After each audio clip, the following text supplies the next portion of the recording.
Hey, good morning, everybody. Xavier Walton here on this Monday morning here at KHU 11 with your social AM update. This is very informal, so if you have any questions or maybe we cover something, go ahead and feel free to put them in the comments and we'll do our very best to go ahead and answer them for you. But in the meantime, we're going to go ahead and start with some of the stories that people are talking about, or the big stories from overnight, starting with this one here. An American family attacked in Mexico, teenager, 13 years old, shot and killed. We're told, sources are telling us, that the family was returning from vacation. They were visiting family in San Luis Potosi.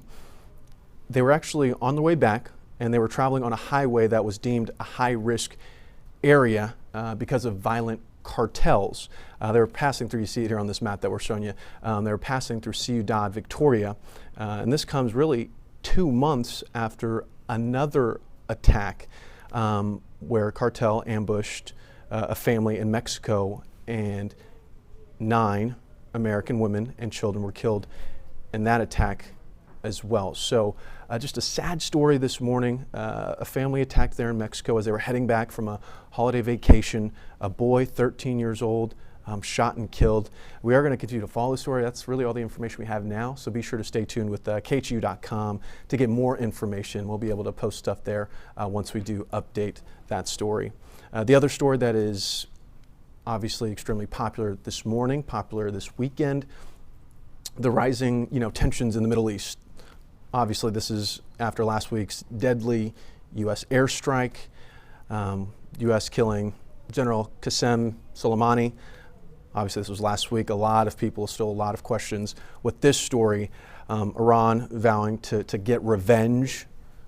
Obviously, the president doubling down over the weekend, saying, if they attack us, we will attack some of Iran's cultural sites. And this story really continued to develop over the weekend. Anti-war protests were here, not just in Houston, but really around the world. And here's video of that U.S.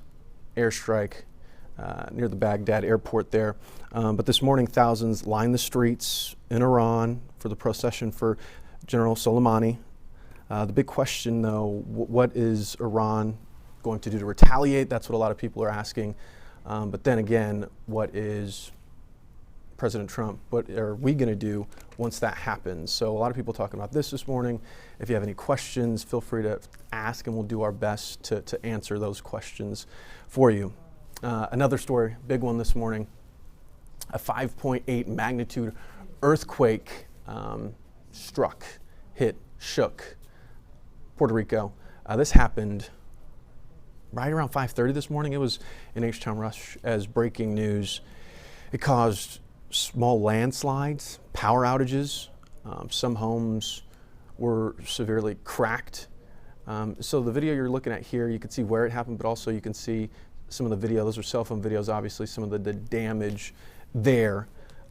Good news is, no one is reporting any deaths just yet. We're unsure if anyone was hurt.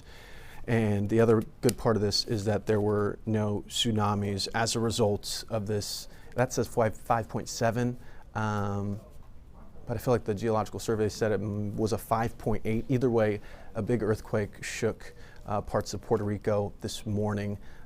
But again, no deaths reported out of there. Okay, this next story, if you can, take a look at your screen. It's a missing woman. Her name is Michelle Kane. There she is right there. She is 78 years old.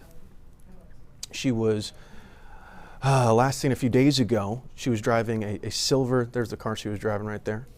She was driving a silver 2013 Kia Forte. The license plate, I believe, is right there as well. Yep, it sure is. It is FBC 9136, Texas EquiSearch, and Stafford police are investigating this. They actually might get some surveillance video of the bank she was inside of. She was going to run a couple of errands, and she just disappeared. Family hadn't heard from her since, so they're looking for her. Hopefully, police investigators, detectives will be able to find Michelle Kane. She's been missing for a few days now. There's her license plate, and again, she's driving a silver 2013 Kia Forte is what she was driving.